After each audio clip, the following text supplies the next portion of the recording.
Wear we will have to reach, what is our destiny and goal, ಅದು ಬೇಕಲ್ಲ. ಅದಕ್ಕಾಗಿ ವಿವಿಧ ರಂಗಗಳು ನಮ್ಮ ದೇಶದಲ್ಲಿದೆ. India is a naturally richest country in the globe. ಅರ್ಥ ಮಾಡ್ಕೊಳ್ಳಿ. ನೀವು ಜಪಾನಿಗರನ್ನ ಕೇಳಿ, ನೀವು ಯಾವುದೇ ದೇಶಿಗರನ್ನ ಕೇಳಿ, ಯಾಕೆ ಈ ದೇಶಕ್ಕೆ ಬ್ರಿಟಿಷರು ಬಂದರು, ಮಹಮ್ಮದೀಯರು ಬಂದರು, ನೀವು ಅರ್ಥ ಮಾಡ್ಕೊಳ್ಳಿ. ಬರೀ ಹಿಸ್ಟ್ರಿನೇ ಓದಬೇಕು ಅಂತಲ್ಲ, ದೇಶದ ಇತಿಹಾಸವನ್ನು ತಿಳ್ಕೊಳ್ಳಿ.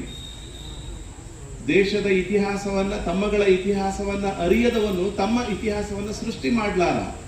This is synonym. ಹಾಗಿದ್ರೆ ನೀವು ಯಾವ ಇತಿಹಾಸವನ್ನ ಸೃಷ್ಟಿ ಮಾಡ್ತೀರಿ ಭಾರತದಲ್ಲಿ ಅಂತ ಹೇಳಿ. ಶಿಕ್ಷಣ ಅಂದ್ರೆ ಏನು? ನಾಮದೇವ್ ನಿಮ್ಗಡದ ಹೆಸರಲ್ಲಿ ನಿಲ್ಲಿಸಿಬಿಟ್ಟೆ. ಅವರು ಹೇಳ್ತಾರೆ, ಶಿಕ್ಷಣ ಅಂದ್ರೆ ಕೇವಲ ಪುಸ್ತಕ ಓದಿ ಅಂಕವನ್ನ ಪಡೆದು ಮಾರ್ಕ್ಸ್ ಕಾರ್ಡ್ ಅನ್ನ, ರಿಸಲ್ಟ್ ಶೀಟ್ ಅನ್ನ ತೋರಿಸುವಂತದ್ದಲ್ಲ, ಕಾನ್ವೊಕೇಶನ್ ಸರ್ಟಿಫಿಕೇಟ್ ತೋರಿಸುವಂತದ್ದಲ್ಲ. ಶಿಕ್ಷಣ ಅಂತ ಹೇಳಿದ್ರೆ ಈ ದೇಶದ ರಾಷ್ಟ್ರದ ಹಿತಾಸಕ್ತಿಯನ್ನ ಬದಲಾಯಿಸುವಂತ ಅದೊಂದು ಹುಲಿಯ ಹಾಲಿನ ಮೇವಿದ್ದ ಹಾಗೆ. ಅಂಥ ಶಿಕ್ಷಣವನ್ನ ಯಾರು ಪಡಿತಾರೋ ಅವರು ಗರ್ಜಿಸಿಯೇ ಗರ್ಜಿಸ್ತಾರೆ. ಸೋಮಾರಿಗಳಾಗಲ್ಲ, ಪಲಾಯನವಾದಿಗಳಾಗೋದಿಲ್ಲ ಅವರು.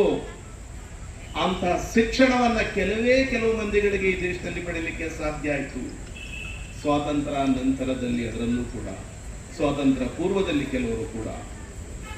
ಆ ಶಿಕ್ಷಣ ಯಾವುದು ಅಂತ ಹೇಳಿದ್ರೆ, ದೇಶದ ಆರ್ಥಿಕ ಪ್ರಗತಿಯನ್ನ ಶೀಘ್ರಗತಿಯಲ್ಲಿ ಕೊಂಡೊಯ್ತಕ್ಕಂಥ ಶಿಕ್ಷಣ, ಅಂತರಿಕ್ಷ ಬಾಹ್ಯಾಕಾಶ ಯಾನಗಳನ್ನ ಅದರ ಸದುಪಯೋಗ